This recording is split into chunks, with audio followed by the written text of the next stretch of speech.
সর্বোচ্চ নমুনা পরীক্ষায় শনাক্ত ও মৃত্যুর রেকর্ড, 24 ঘন্টায় সুস্থ 2000-এরও বেশি। লকডাউনের নির্দেশনা পায়নি আইনশৃঙ্খলা বাহিনী, এলাকা নির্দিষ্ট হলে 72 ঘন্টার মধ্যে ব্যবস্থা। 46 জেলায় আইসিইউ নেই, অক্সিজেনের অভাবে হার মানছে করোনা আক্রান্ত অনেকেই, সেবা নিশ্চিতের তাগিদ। উপসর্গ নিয়ে দেশের বিভিন্ন স্থানে বেশ কয়েকজনের মৃত্যু, রেড জোনেও স্বাস্থ্যবিধি মানার বালাই নেই। এবং বাজেটে আয় ব্যয়ের পার্থক্য বাড়বে বলছেন অর্থনীতিবিদরা, কর আদায়ের লক্ষ্য পূরণ নিয়ে সংশয়।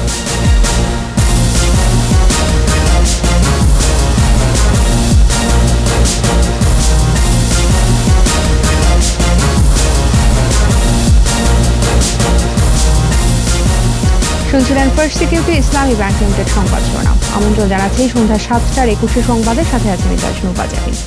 21 টেলিভিশনের সংবাদ একই সাথে সরাসরি দেখতে পাবেন আমাদের ফেসবুক পেজ www.facebook.com/2124 অনলাইনে। সংবাদে আরও থাকছে, সাইবার ক্রাইম ট্রাইব্যুনালের 3000 মামলা, নিষ্পত্তি 1000, সাক্ষ্য প্রমাণের অভাবে বিচারে দীর্ঘসূত্রিতা।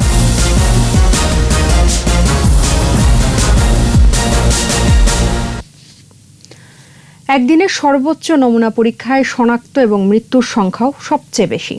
নিয়মিত বুলেটিনে জানানো হয়, সংক্রমণের 101তম দিনে মারা গেছে 53 জন এবং শনাক্ত হয়েছে 3862 জন। একদিনে সুস্থ 2000-এরও বেশি রোগী। সুস্থ হয় এই সংখ্যা এখন 36,264 জন। আরও জানাচ্ছেন আকবর হোসেন সুমন। বাড়ছে সংক্রমণ, বাড়ছে মৃত্যু। গত বেশ কিছুদিন ধরেই শনাক্তের সংখ্যা 3000-এর কাছাকাছি থাকছে। এবার একদিনে সর্বোচ্চ 17,214টি নমুনা পরীক্ষায় কোভিড-19 পজিটিভ হল 3862 জন। নিয়মিত স্বাস্থ্য বুলেটিনে শনাক্তের হার উল্লেখ করেছে 22.44%। একদিনে সবচেয়ে বেশি 53 জনের মৃত্যু হয়েছে। মৃতদের মধ্যে ঢাকা বিভাগেরই 30 জন। এ পর্যন্ত সুস্থ হয়েছেন 36,000-এর বেশি মানুষ। সুস্থতার বিবেচনায় এ হার 38.38%। 24 ঘন্টায় যা নমুনা পরীক্ষা হয়েছে তাতে শনাক্ত হয়েছে 3862 জন এবং এ পর্যন্ত শনাক্ত 94,481 জন। 24 ঘন্টায় মৃত্যুবরণ করেছেন 53 জন, এ পর্যন্ত 1262 জন। শনাক্ত বিবেচনায় মৃত্যুর হার 1.34%। পরিসংখ্যান বলছে হাসপাতালেই বেশি মৃত্যু ঘটছে। হাসপাতালে মারা গেছেন 34 জন, বাড়িতে 18 জন এবং মৃত অবস্থায় হাসপাতালে এসেছে 1 জন। সংক্রমণের দিক থেকে দেশের সবচেয়ে ঝুঁকিপূর্ণ এলাকা রাজধানী ঢাকা। আকবর হোসেন সুমন, 21 টেলিভিশন, ঢাকা। ঢাকা মহানগরীর 45টি রেড জোনে সাধারণ ছুটি শুরু হলেও লকডাউন বাস্তবায়নের নির্দেশনা পায়নি আইনশৃঙ্খলা বাহিনী। এরই মধ্যে লকডাউন বাস্তবায়নে স্থানীয় প্রশাসনকে সহায়তা দিতে প্রস্তুত আছে সেনা সদস্যরাও। জোরদার করা হয়েছে টহল। রিপোর্টে আরও জানাচ্ছেন দীপু শিকদার। দিন দিনই বাড়ছে সংক্রমণ। এই অবস্থায় 45টি রেড জোন নির্ধারণ করা হলেও এখনও সীমানা নির্ধারণ করা হয়নি। ওইসব এলাকায় সাধারণ ছুটিও শুরু হয়েছে। মিরপুর, মোহাম্মদপুর, ধানমন্ডি, উত্তরা, গুলশান, যাত্রাবাড়ি এলাকার চিহ্নিত রেড জোন ঘুরে এ চিত্রই মিলেছে। লকডাউনের কোনো প্রস্তুতি নেই। আমরা যদি সচেতন হয় তাহলে সরকারও মনে করেন আমাদের নিয়ে আগাতে পারবে। এখন আবার নতুন লকডাউনে তো আমাদের অবস্থা আরও খারাপ হয়ে যাবে। ব্যবসা বাণিজ্য তো এমনিই নাই। তবে এসব এলাকায় সেনাবাহিনীর সদস্যরা টহল বাড়িয়েছে। র্যাব, পুলিশেরও টহল আছে। ঢাকা মহানগর পুলিশ কমিশনার জানান, রেড জোনের সীমানা নির্ধারণ না হয় লকডাউন বাস্তবায়ন এখনো শুরু হয়নি। তবে পুলিশের সব প্রস্তুতিই আছে। সিটি কর্পোরেশন এবং স্বাস্থ্য বিভাগ নির্দিষ্ট এলাকা চিহ্নিত করে এইটা লকডাউন করার জন্য পুলিশকে যখন অনুরোধ করবে আমরা তখনই পুলিশ ফোর্স মোতায়েন করব এবং আমরা সব সার্বিকভাবে প্রস্তুতি নিয়ে আছি। রেড জোনে লকডাউন বাস্তবায়নে বেসামরিক প্রশাসনকে সহায়তায় প্রস্তুত আছে সেনাবাহিনীও। জোন ভিত্তিক লকডাউনে আমাদের দায়িত্ব পালন করতে হয়। আমরা আমাদের সুনির্দিষ্ট দায়িত্ব 24 ঘন্টা পালনের জন্য প্রস্তুত আছি এবং আমরা তার ব্যাপারে প্রস্তুতি সম্পন্ন করেছি ইতিমধ্যেই। যে সমস্ত এলাকা লকডাউন করা হবে তার ব্যাপারে এখনো পর্যন্ত কোনো সুনির্দিষ্ট গাইডলাইন না পেলেও আমরা আমাদের এন্ডে সকল ধরনের প্রস্তুতি নিয়ে রেখেছি। এলাকা ভিত্তিক লকডাউন বাস্তবায়ন হলে সংক্রমণ কমবে বলেই মনে করছেন প্রশাসনের কর্মকর্তারা। আপনারা সকলেই মাস্ক পরিধান করুন। দীপু শিকদার, 21 টেলিভিশন, ঢাকা। ঢাকাসহ সারা দেশে জটিল করোনা রোগীদের চিকিৎসায় আইসিইউ সংকট ভয়াবহ। অনেকেই হার মানছেন অক্সিজেনের অভাবে। করোনা রোগীদের নির্ধারিত হাসপাতালে আইসিইউ শয্যা মাত্র ৩৯৯টি। এর মধ্যে ৪৬ জেলায় একটিও আইসিইউ শয্যা নেই। সংক্রমণের দ্বিতীয় অবস্থানে থাকা চট্টগ্রাম বিভাগে আছে মাত্র ৩৪টি। হাসপাতালগুলোতে আইসিইউ বেড ও অক্সিজেনের সরবরাহ বাড়ানো এবং শুধুমাত্র সংকটাপন্ন রোগীর ক্ষেত্রে আইসিইউ সেবা নিশ্চিত করার তাগিদ দিলেন চিকিৎসকরা। আরও জানাচ্ছেন স্মৃতি মণ্ডল। বিশ্ব স্বাস্থ্য সংস্থা ও চীনের প্রকাশিত যৌথ প্রতিবেদন অনুযায়ী করোনা আক্রান্ত ৫% রোগীর প্রয়োজন হয় কৃত্রিম শ্বাস প্রশ্বাসের, আরও ১৫% প্রয়োজন হয় ঘনীভূত অক্সিজেন। আইসিইউ প্রয়োজন হয় মাত্র ২০% রোগীর। অথচ দেশে করোনা রোগীদের জন্য নির্ধারিত হাসপাতালের ১৩,৯৮৪টি শয্যার মধ্যে আইসিইউ শয্যা মাত্র ৩৯৯টি। এ তথ্য স্বাস্থ্য অধিদপ্তরের। এর মধ্যে রাজধানীতে ২১৮টি, ঢাকা বিভাগে ৪৭টি, চট্টগ্রাম বিভাগে ৩৪, ময়মনসিংহে ৭, বরিশালে ১৮, সিলেটে ১৬, রাজশাহীতে ২৮, খুলনায় ১৮ এবং রংপুর বিভাগে ১৩টি আইসিইউ শয্যা রয়েছে। দেশের ৪৬ জেলায় নেই কোনো আইসিইউ। আমাদের দেশে আইসিইউর বেড অত বেশি না, এর একটা সংকট আছে, যার ফলে যখন বেশ কিছু রোগী অত্যন্ত জটিল হয়ে যাচ্ছে তাদের আইসিইউ বেড পাওয়াতে বেশ হিমশিম খেতে হচ্ছে। করোনা আক্রান্তের সাথে বাড়ছে মৃত্যু, বাড়ছে সংকটাপন্ন রোগীর সংখ্যাও। একটি আইসিইউ শয্যার জন্য অপেক্ষা একাধিক রোগীর। জটিল অবস্থা হওয়ার আগেই অনেকে আইসিইউ সেবা নিতে চান। সংকট কমাতে হাসপাতালগুলোতে অক্সিজেন সরবরাহ বাড়ানোর পরামর্শ চিকিৎসকদের। সাপ্লাইটা এনশিওর করলে এটা ওয়ার্ডেও করা সম্ভব এবং বেশি পরিমাণে সিলিন্ডার লাগবে, এটা ঠিক বারবার করে দিতে হবে, এটা ভলিউমটা বাড়ায় দিতে হবে। এদিকে সংক্রমণের দ্বিতীয় অবস্থানে থাকা চট্টগ্রামে আইসিইউ শয্যা মাত্র 10টি, কুমিল্লায় 24টি, বাকি 9 জেলায় নেই আইসিইউ।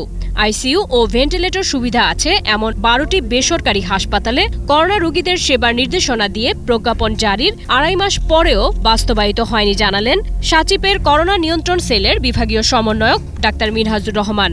স্বাস্থ্য প্রশাসন যে সিদ্ধান্ত 2.5 মাস আগে নিয়েছিল, সেই সিদ্ধান্ত যদি সঠিকভাবে সঠিক সময়ে বাস্তবায়িত করত, আজকের দিনের এই আইসিইউ সংকট চট্টগ্রামে হতো বলে আমি মনে করি না। স্মৃতি মণ্ডল, 21 টেলিভিশন, ঢাকা।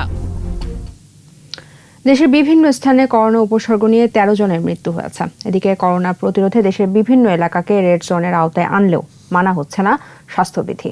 প্রতিনিধিদের সহায়তায় আরও জানাচ্ছেন আফসানা নীলা। করোনা উপসর্গ নিয়ে জ্বর ও শ্বাসকষ্ট নিয়ে চাঁদপুর সদর হাসপাতালে 4 জনের মৃত্যু হয়েছে। এর মধ্যে মতলবের 2 জন, হাজীগঞ্জের 1 জন ও শাহরাস্তির 1 জন। শেরপুর পৌর এলাকায় করোনা আক্রান্ত 1 ব্যক্তির মৃত্যু হয়েছে। এ নিয়ে জেলায় 3 জনের মৃত্যু হলো। কুষ্টিয়ায় 19 জন নতুন করোনা রোগী শনাক্ত হয়েছে। কুমিল্লায় নতুন করে 51 জনের করোনা ভাইরাসে আক্রান্তের খবর পাওয়া গেছে। মারা গেছে 52 জন। গাজীপুরে গত 24 ঘন্টায় 92 জন করোনা রোগী শনাক্ত হয়েছেন। রংপুরে 4 পুলিশ সদস্য ও 2 স্বাস্থ্যকর্মী সহ 20 জন করোনা পজিটিভ। এ নিয়ে আক্রান্তের সংখ্যা দাঁড়ালো 669 জনে। এছাড়াও গাইবান্ধায় 5, ঠাকুরগাঁয়ে 6, পিরোজপুরে 21 জন করোনা পজিটিভ রোগী শনাক্ত হয়েছে। এদিকে স্বাস্থ্য অধিদপ্তরের নীতিমালা অনুযায়ী করোনা প্রতিরোধে দেশের বিভিন্ন এলাকাকে রেড জোন হিসেবে চিহ্নিত করা হলেও বিধি মানা হচ্ছে না অনেক এলাকায়। আফসানা নীলা, 21 টেলিভিশন। করোনার বাস্তবতায় আসছে অর্থবছরের বাজেটে কর আদায়ে এনবিআরকে যে লক্ষ্য দেওয়া হয়েছে তা পূরণ করা অসম্ভব বলে মনে করছেন অর্থনীতিবিদদের পাশাপাশি সাবেক এনবিআর চেয়ারম্যানও। এতে বাজেটের আয় ব্যয়ের পার্থক্য আরও বাড়বে বলে সতর্ক করেছেন তারা। তবে আয়কর ও ভ্যাট ব্যবস্থার সংস্কারের উদ্যোগে আশার আলো দেখছে এনবিআর। মেহেদী হাসানের রিপোর্ট। স্বাভাবিক জীবন, সরকারের আয় ব্যয়ের বাৎসরিক হিসাব জাতীয় বাজেট। বিভিন্ন খাত থেকে আয় করে জনগণের কল্যাণে ব্যয় করে থাকে সরকার, আর এই আয়ের সবচেয়ে বড় অংশ কর। আমি 2020-2021 করোনা সংকট মোকাবেলায় টাকা খরচ করতে হবে সরকারকে। ফলে 2020-21 অর্থ বছরের জন্য প্রস্তাব করা হয়েছে 5,68,000 কোটি টাকার বাজেট। বিভিন্ন খাতে বেড়েছে বরাদ্দ। আয়ের লক্ষ্য 3,82,000 কোটি টাকা। এর মধ্যে এনবিআরকে আদায় করতে হবে 3,30,000 কোটি টাকা। করোনা সংকটের কারণে চলতি অর্থ বছরেই 3,48,000 কোটি টাকার সংশোধিত লক্ষ্য অর্জন নিয়ে আছে সংশয়। প্রশাসনিক পুনর্বিন্যাস এবং মেশিনের ব্যবহার, এই দুইটি যদি হয় তাহলে রেভিনিউ কালেকশনে কিছুটা গতি আসবে, এবং গতি আসলেও 2 লক্ষ 70 থেকে 80,000 কোটি টাকা। আর নিচের দিকে যদি আমি ধরি তাহলে 2,50,000-এর উপরে না ওঠারই সম্ভাবনা বেশি। যেটা আসলে সেভাবে বাস্তবসম্মত নয়, তাহলে এত বড় একটা রেভিনিউ টার্গেট যদি ফিক্স করা হয় নেক্সট ফিসক্যাল ইয়ারের জন্য, তাহলে কিন্তু একটা বড় সমস্যা হচ্ছে যে ফান্ডিং এর যে অন্য অপশনে থাকার একটা সুযোগ আছে, সেগুলো কিন্তু এক্সপ্লোর করার জন্য দেখা যাবে এক ধরনের গড়িমসি আমরা দেখব নীতি নির্ধারকদের মধ্যে। বর্তমানে দেশে নিবন্ধিত 40 লাখেরও বেশি আয়করদাতার জন্য রিটার্ন দাখিল বাধ্যতামূলক করা হয়েছে। পাশাপাশি অনলাইনে ভ্যাট আদায়েরও ব্যবস্থা করা হয়েছে। তাই লক্ষ্য অর্জনের ব্যাপারে আশাবাদী এনবিআর। গভর্নমেন্টকে ট্যাক্স অনেক লোকই দেন, দেখো সামর্থ্য আছে তারাও দেন, এবং যে 3 তারিখ আছে সেই 3 তারিখ ট্যাক্স যদি গভর্নমেন্ট ঠিক মতো পায় তাহলে সরকারের যে টার্গেট এটা পূরণ হয়ে আরো বেশি। একটা সুন্দর সিদ্ধান্ত নিয়েছে সরকার যে যাদের টিম আছে তাদের রিটার্ন জমা দিতে হবে। কর আদায়ের লক্ষ্য অর্জিত না হলে সরকারকে বাজেট কাটছাট অথবা বাড়তি ঋণ নিতে হবে বলেই মনে করছেন বিশেষজ্ঞরা। মাননীয় প্রধানমন্ত্রীর দিক নির্দেশনায় রচিত। মেহেদী হাসান, 21 টেলিভিশন, ঢাকা। রাজধানীর সেলুনেও বিক্রি হচ্ছে অক্সিজেন সিলিন্ডার। শুধু তাই নয়, গুলশান ও তেজগাঁও এলাকার অনুমোদনহীন বেশ কিছু দোকানে মিলছে সিলিন্ডার। অভিযান চালিয়ে র্যাবের ভ্রাম্যমাণ আদালত অবৈধভাবে অক্সিজেন সিলিন্ডার বিক্রির দায়ে 4 প্রতিষ্ঠানকে 15 লাখ টাকা জরিমানা ও 1 জনকে কারাদণ্ড দিয়েছে। আরো জানাচ্ছেন আহমদ বাবু।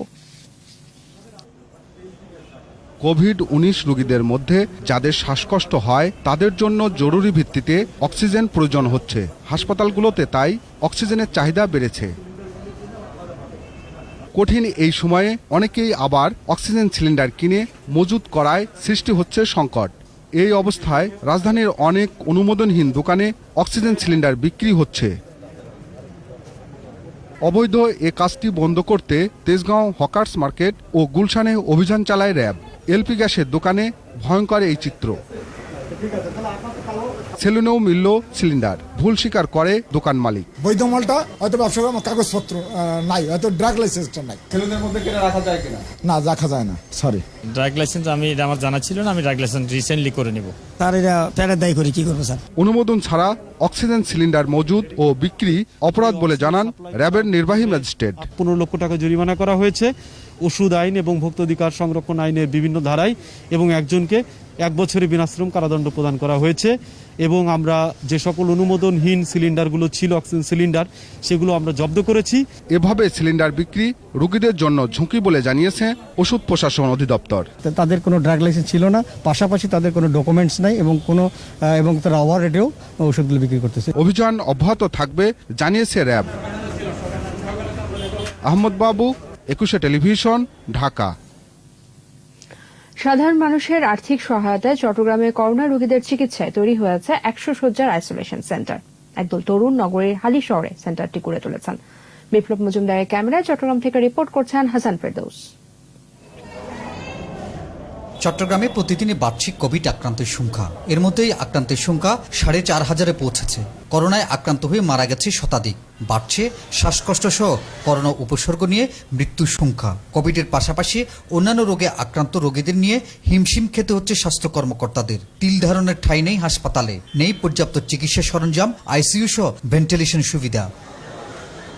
এই অবস্থায় চট্টগ্রামের হালি শহরে একদল তরুণ এগিয়ে এসেছে করোনায় আক্রান্ত রোগীদের চিকিৎসা সেবায়। গড়ে তুলেছে 100 শয্যার আইসোলেশন সেন্টার, যেখানে থাকবে রোগীদের জন্য সকল সুযোগ সুবিধা।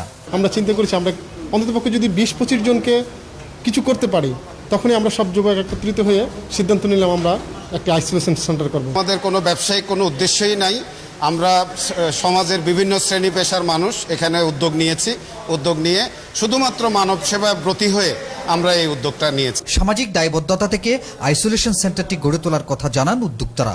এতে সাধারণ মানুষের সহায়তা করছে বলেও জানান তারা।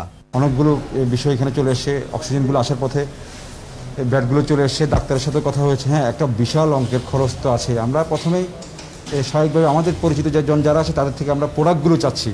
পরবর্তীতে হয়তো বেজে গেলে হয়তো তেমন আমরা অর্থনৈতিক সাহায্যটা চাইতে পারি। 18 কোটি মানুষকে সরকার একার পক্ষে কখনোই সম্ভব হবে না। একটা ঝুঁকি আমরা হয়তো বা নিয়েছি, আমরা তরুণ প্রজন্ম এখানে একজাক তরুণ প্রজন্ম কাজ করছে। আমরা মনে করছি যে আমরা যখন কাজে নেমেছি তখন আমাদের সাথে মানুষ এখানে স্বতঃস্ফূর্তভাবে অংশগ্রহণ করবে। তরুণদের এই উদ্যোগকে স্বাগত জানিয়েছেন চট্টগ্রামের বিভিন্ন শ্রেণী পেশার মানুষ। চট্টগ্রামবাসীও তাদের অভিনন্দন জানায়। তাদের দেখা দেখি নিশ্চয়ই আরও অনেকে গড়ে তুলবে। আর কোভিড উত্তরণের ব্যাপারে আমি যেটা মনে করি আমাদের সম্মিলিত প্রচেষ্টা লাগবে। সেই প্রচেষ্টায় আমি সকল স্তরের লোকদেরকে এগিয়ে আসার আহ্বান করব। যার যেখানে যতটুকু সামর্থ্য আছে সেটা দিয়ে ওনারা নেমে আসবেন, কাজ করবেন, ইনশাল্লাহ আমরা উত্তরণ ঘটাতে পারবো। চট্টগ্রামে প্রতিদিনে বাড়ছে করোনা রোগীর সংখ্যা। এসব রোগীদের নিয়ে হিমশিম খেতে হচ্ছে স্বাস্থ্য বিভাগকে। এসব রোগীদের জন্য নেই কোনো পর্যাপ্ত চিকিৎসা সরঞ্জাম বা চিকিৎসার ব্যবস্থা। এই অবস্থায় একদল স্বপ্নবাজ তরুণ চট্টগ্রামে গড়ে তুলেছেন বেসরকারি আইসোলেশন সেন্টার। এ ধরনের আইসোলেশন সেন্টার গড়ে তোলার ক্ষেত্রে সমাজের বিত্তবানরাও এগিয়ে আসবেন বলে মনে করছেন সংশ্লিষ্টরা। হাসান ফেরদৌস, 21 টেলিভিশন, চট্টগ্রাম। প্রায় 3 মাস পর সীমিত পরিসরে চালু হলো বাংলাদেশ থেকে আন্তর্জাতিক ফ্লাইট। সোমবার রাতে কাতার এয়ারওয়েজের একটি ফ্লাইট 33 জন যাত্রী নিয়ে ঢাকায় আসে। তারা সবাই ট্রানজিট যাত্রী। ভোর 4টায় 274 জন যাত্রী নিয়ে কাতার এয়ারওয়েজের ফিরতি ফ্লাইটটি শাহজালাল আন্তর্জাতিক বিমানবন্দর থেকে দোহার উদ্দেশ্যে রওনা দেয়।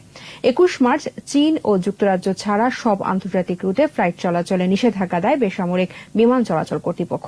এরপর যুক্তরাজ্য এই নিষেধাজ্ঞার আওতায় এলে চীনে ফ্লাইট চালু রাখা হয়। বেসামরিক বিমান চলাচল কর্তৃপক্ষ বলছে কঠোরভাবে স্বাস্থ্যবিধি মেনে আন্তর্জাতিক রুটে ফ্লাইট চলাচল করবে। প্রতিটি ফ্লাইটে আসন সংখ্যার 75% বেশি যাত্রী হচ্ছে না। এছাড়া সব যাত্রীর কোভিড-19 নেগেটিভ সহ স্বাস্থ্য পরীক্ষার সনদ বাধ্যতামূলক করা হয়েছে। নির্বিঘ্নে এবং নিরাপদভাবে শঙ্কামুক্তভাবে যাত্রী চলাচলের জন্য যাবতীয় প্রস্তুতি ইতিমধ্যে নেওয়া হয়েছে। তবে এই ক্ষেত্রে সম্মানিত যাত্রী সাধারণ থেকে শুরু করে এই পরিবহন সেবার সাথে সংশ্লিষ্ট সকলকে স্বাস্থ্যবিধি সহ অন্যান্য বিধিমালা যথাযথভাবে পালন করতে হবে। 2013 সালে সাইবার ক্রাইম ট্রাইব্যুনাল গঠনের পর থেকে এ পর্যন্ত 3000 মামলা হয়েছে। নিষ্পত্তি হয়েছে 1000 আর বিচারাধীন আছে 2000 মামলা। আইন শৃঙ্খলা রক্ষাকারী বাহিনীর তথ্য বলছে প্রায় 8 বছরে সাইবার অপরাধ নিয়ে অভিযোগ জমা পড়েছে 7000। আদিত্য মামুনের 3 পর্বের ধারাবাহিকের আজ দেখুন শেষ পর্ব। সাইবার অপরাধে মামলা ও অভিযোগ দিন দিন বাড়ছে। ডিজিটাল আইনের 72-এর 1 ধারা অনুযায়ী 6 মাসের মধ্যে মামলা নিষ্পত্তির বিধান আছে। অনেক সময় সাক্ষ্য প্রমাণের অভাবে দীর্ঘায়িত হয় বিচার প্রক্রিয়া। ডিজিটাল সিকিউরিটি একটা শক্তিশালী একটা আমি বলবো যে এটার বিচারের জন্য সরকার এটা নতুন আইনে এটাকে ট্রাইব্যুনালে বিচার হয় এবং সেটার পানিশমেন্ট অনেক বেশি আছে। 3 বছর থেকে শুরু করে 10 বছর পর্যন্ত 14 বছর পর্যন্ত পানিশমেন্ট আছে। 2013 সালের পর থেকে এ পর্যন্ত ট্রাইব্যুনালে মামলা এসেছে 3000। 1000 মামলা নিষ্পত্তি করা গেছে ডিজিটাল নিরাপত্তা আইনে, 2000 মামলা বিচারাধীন। সাধারণত টিনেজার ছেলে মেয়েরা একে অপরের বিরুদ্ধে আপত্তিকর মন্তব্য সহ ছবি পোস্ট করার কারণে মানহানি এবং সামাজিকভাবে হেয় প্রতিপন্ন হওয়ার ফলে তারা এই মামলাগুলো করে থাকে। তবে অনেক ক্ষেত্রেই অপরাধীরা থাকছে ধরাছোঁয়ার বাইরে। ফেসবুক, মেসেঞ্জার, হোয়াটসঅ্যাপ কিংবা ইমেইলে হুমকি এবং ভিডিও তৈরি করে ইউটিউবে আপলোড করেও জিম্মি করছে নারীদের। অপরাধীরা ঘরে বসেই যে কোনো দেশের যে কোনো ব্যক্তি প্রতিষ্ঠানের গোপন তথ্য চুরি করে থাকে। অনেক সময় অনলাইন জুয়া কিংবা প্রশ্নপত্র ফাঁসের সাথেও জড়িত। রাষ্ট্রের বিরুদ্ধে অপপ্রচার ছাড়াও উদ্দেশ্যমূলকভাবে ধর্মীয় কোনো বিষয় নিয়ে উস্কানিও দেয়। ইতিপূর্বে তথ্য যোগাযোগ প্রযুক্তি আইনের বিচার হতো, সেই অনুযায়ী সাজার পরিমাণ অনেক বেশি ছিল। 1 কোটি টাকা জরিমানা ছিল, 14 বছরের সাজা ছিল। বর্তমানে সর্বোচ্চ সাজা 5 বছর, কোনো কোনো ক্ষেত্রে যাবজ্জীবন মৃত্যুদণ্ড, যেগুলো আসলে অত্যন্ত ঘৃণিত অপরাধ। তথ্য ও যোগাযোগ প্রযুক্তি আইনে সাজার বিধান থাকায় এটাকে যুগোপযোগী বলেও জানান তিনি। আদিত্য মামুন, 21 টেলিভিশন, ঢাকা। ঢাকা উত্তর ও দক্ষিণ সিটি কর্পোরেশনের রেড জোনগুলোর সীমানা নির্ধারণ করবে স্বাস্থ্য অধিদপ্তর। আর সীমানা নির্ধারণের 48 থেকে 72 ঘন্টার মধ্যে রেড জোনে লকডাউন বাস্তবায়ন শুরু করবে 2 সিটি কর্পোরেশন। লকডাউন বাস্তবায়নে সহায়তা করবে স্থানীয় কাউন্সিলর, পুলিশ প্রশাসন ও স্বেচ্ছাসেবকরা। এরই মধ্যে উত্তর সিটির 17টি ও দক্ষিণের 28টি এলাকা রেড জোন হিসেবে চিহ্নিত করা হয়েছে। আর জানাচ্ছেন মাহমুদ হাসান। ঢাকার 2 সিটি কর্পোরেশনের 45টি এলাকা রেড জোন হিসেবে চিহ্নিত করা হয় রোববার। তবে এখনও সীমানা নির্ধারণ করতে পারেনি স্বাস্থ্য অধিদপ্তর। এ কারণেই এখনও লকডাউন বাস্তবায়ন করা সম্ভব হচ্ছে না বলে জানিয়েছে দুই সিটি কর্পোরেশন। মঙ্গলবার লকডাউন বাস্তবায়ন, কাজের পরিধি, জনবল, সামরিক বেসামরিক প্রশাসনের টহল এবং সেবা কার্যক্রম নিয়ে বৈঠক করে দক্ষিণ সিটি কর্পোরেশন। পরে বৈঠকের বিস্তারিত জানান দক্ষিণের মেয়র শেখ ফজলে নূর তাপস। লালটা নিয়েই আমরা সবাই আসলে উদ্বিগ্ন, সেটাকে সঠিকভাবে বাস্তবায়ন করাটাই আমাদের সবচেয়ে বড় গুরুদায়িত্ব। আমাদেরকে সুনির্দিষ্টভাবে জানাবে যে এই এলাকাটা, এই মহল্লাটা অথবা এই রাস্তাটা লাল হিসেবে চিহ্নিত হয়েছে, তারপরে আমাদের অন্ততপক্ষে 48 থেকে 72 ঘন্টা লাগবে এটাকে বাস্তবায়নে যেতে।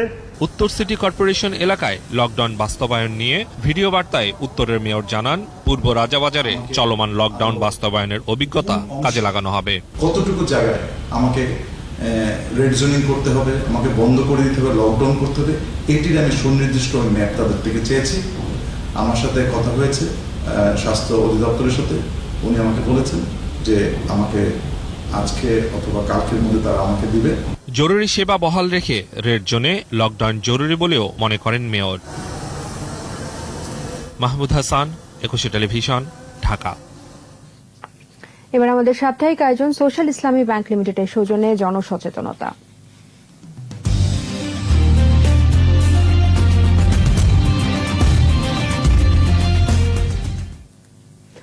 করোনা পরিস্থিতিতে ময়মনসিংহ সিটির 10টি কবরস্থানে ব্যক্তিগত স্বাস্থ্য সুরক্ষা ছাড়াই 46 জন কর্মী দাফন কাজ করে যাচ্ছেন। কর্মীদের অভিযোগ, পিপিই না থাকায় আতঙ্কের মধ্যে দায়িত্ব পালন করছেন তারা। বিশেষজ্ঞরা বলছেন, শুধু কর্মীরাই নন, তাদের পরিবারও রয়েছে স্বাস্থ্য ঝুঁকিতে।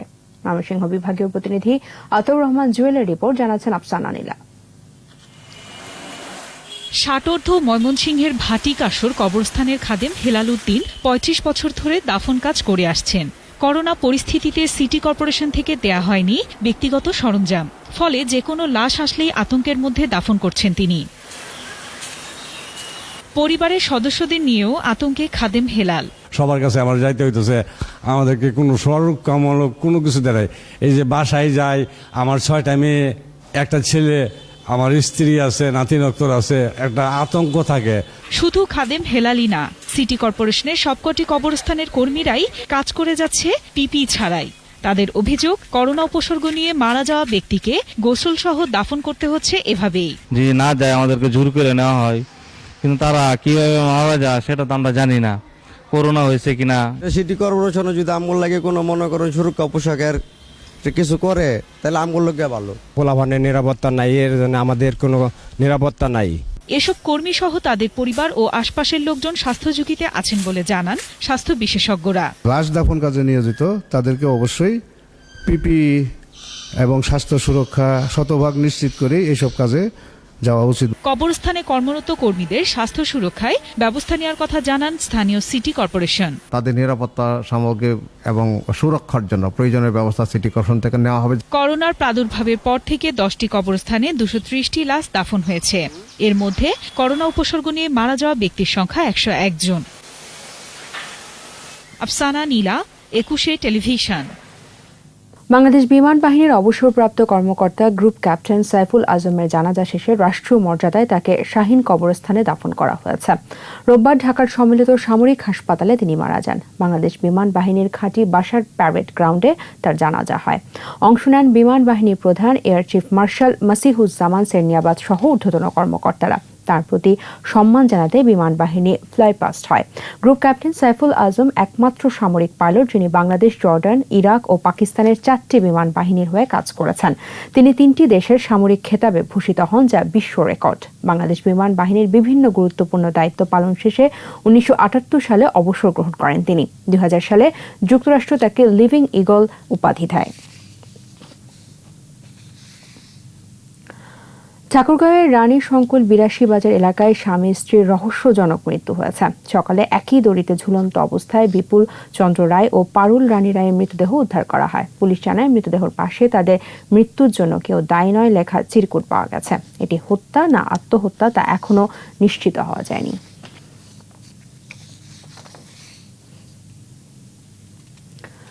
বান্দরবনে সন্ত্রাসীদের গুলিতে কুহালং ইউনিয়নে ইউপি সদস্য ও স্থানীয় আওয়ামী লীগ নেতা চাইন মারমা নিহত হয়েছে। রাতে কুহালং ইউনিয়নের বাকিছড়া এলাকার মাঝের পাড়ায় এই ঘটনা ঘটে। স্থানীয়রা জানায় ৫ নম্বর ওয়ার্ডের ইউপি সদস্য চাইন মার্মাকে সন্ত্রাসীরা গুকরুলে আহত অবস্থায় বান্দরবন সদর হাসপাতালে নেয়। পরে অবস্থার অবনতি হলে চট্টগ্রাম মেডিকেল কলেজ হাসপাতালে নিয়ে এলে ডাক্তার তাকে মৃত ঘোষণা করে। পুলিশ বলছে, কারা এই ঘটনা ঘটিয়েছে তাৎক্ষণিকভাবে তা নিশ্চিত হওয়া যায়নি। করোনা পরিস্থিতিতে কষ্টে থাকা শ্রমজীবী মানুষের পাশে দাঁড়িয়েছে বাংলাদেশ ও প্রবাসী শিল্পীরা। আয়োজন করতে যাচ্ছে অনলাইন ফান্ড রেজিং কনসার্ট স্বপ্নের ডাক। এশিয়াটিক এক্সপো এবং অস্ট্রেলিয়ান অলাভজনক প্রতিষ্ঠান লিসন ফর এর উদ্যোগ ও ইউএনডিপির সহযোগিতায় বিশ্বজুড়ে হবে এই কনসার্ট। বাংলাদেশ ও প্রবাসে বসবাসরত বাংলাদেশিদের এতে যুক্ত করতে ইউরোপ, অস্ট্রেলিয়া, উত্তর আমেরিকা ও বাংলাদেশ এই 4 টাইম জোনে 4টি পৃথক পর্বে এই কনসার্ট হবে। প্রথম পর্ব হতে যাচ্ছে আগামী 20 জুন বাংলাদেশ সময় রাত 8টায়।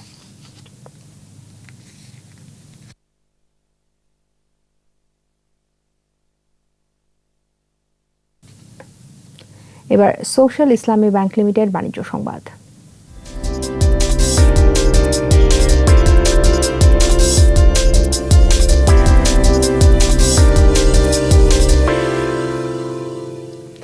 সূচক বেড়েছে দেশের পুঁজিবাজারে, তবে লেনদেনে খরা কাটছেই না। মঙ্গলবার ডিএসসিতে লেনদেন হওয়া 246টি প্রতিষ্ঠানের মধ্যে দর বেড়েছে মাত্র 20টির, কমেছে 20টির আর অপরিবর্তিত রয়েছে 206টির দর। ডিএসসির প্রধান সূচক ডিএসসি এক্স 2 পয়েন্ট বেড়ে উঠে আসে 3960 পয়েন্টে। দিন শেষে ডিএসসিতে লেনদেনের পরিমাণ দাঁড়ায় মাত্র 65 কোটি 30 লাখ টাকা। সূচক কিছুটা বেড়েছে সিএসসিতেও। সিএসসিতে লেনদেন হওয়া 88টি প্রতিষ্ঠানের মধ্যে দর বেড়েছে 16টির, কমেছে 12টির আর বদলায়নি 7টির দর। আর সিএসসিতে মোট লেনদেন হয়েছে 1 কোটি 70 লাখ টাকার শেয়ার ও মিউচুয়াল ফান্ড। প্রস্তাবিত বাজেটে মোবাইল ফোনের কল রেটে কর বৃদ্ধি সরকারের ডিজিটাল বাংলাদেশ বাস্তবায়নের পরিকল্পনায় পিছিয়ে দেবে। মোবাইল ফোন অপারেটরদের সংগঠন এমটবের বাজেট পেশের পরবর্তী প্রতিক্রিয়া এই খাতের সঙ্গে সংশ্লিষ্টরা বলেন, এই বাড়তি করের ফলে গ্রাহকদের ভয়েস কল ও ইন্টারনেট ব্যবহার দুক্ষেত্রেই খরচ বাড়বে। বাজেট পাশের আগেই বাড়তি কর প্রত্যাহারের আহ্বান তাদের। আপনারা জানেন যে অপারেটর যদি 100 টাকা, এইটাই যদি সবাই মিলে একটা স্ট্র্যাটেজিক চিন্তা করা যায় যে গঠনের কথা চিন্তা করে, এবং মোবাইল আপনারা দুজনেই এলাবোরেটলি কভার করেছেন এটা। তো শুধু মোবাইল সেক্টরের উপরেই আপনার ট্যাক্স ইম্পোজ করা হচ্ছে, কিন্তু মোবাইল সেক্টরের অবস্থাটা বিবেচনা করা হচ্ছে না। আমরা এই ব্যাপারে আমাদের আইসিটি অ্যাডভাইজারেরও আমরা দৃষ্টি আকর্ষণ করছি। আমরা আশা করছি যে উনি এই পুরো বিষয়টা বিবেচনা করবেন এবং সরকারকে সেভাবে রিকমেন্ডেশনটা দিবেন। বাজেটে দেশীয় প্রতিষ্ঠানে তৈরি সিগারেটের উপর কর বৃদ্ধির প্রস্তাবের প্রতিবাদে রংপুরে মানববন্ধন ও বিক্ষোভ করেছে সিগারেট ও বিড়ি শ্রমিক ঐক্য পরিষদ। কর্মসূচিতে বক্তারা দ্রুত দেশীয় সিগারেটের উপর কর বৃদ্ধির প্রস্তাব প্রত্যাহারের দাবি জানান। সমাবেশে বক্তব্য রাখেন সংগঠনের সমন্বয়ক আতিকুল ইসলাম সহ অন্যান্যরা। এর আগে শ্রমিকরা রংপুর প্রেস ক্লাবের সামনে মানববন্ধন করতে চাইলে পুলিশ তাতে বাধা দেয়। পরে তারা গলির ভেতর কর্মসূচি পালন করে।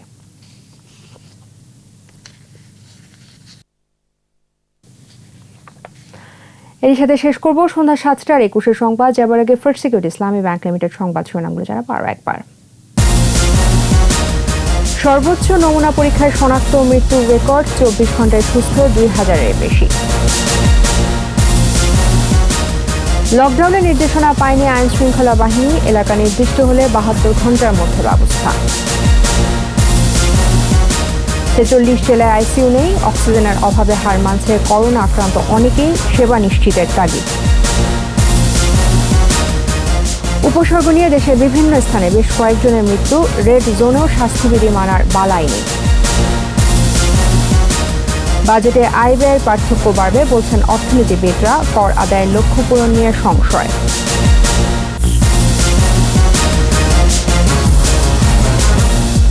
একুশে টেলিভিশনের সর্বশেষ খবর জানতে ডায়াল করুন 202 নম্বর আর ভিজিট করুন ekusel.com এই ওয়েবসাইটে। ফেসবুকে লগ ইন করতে পারেন facebook.com/ekusel24 অনলাইন।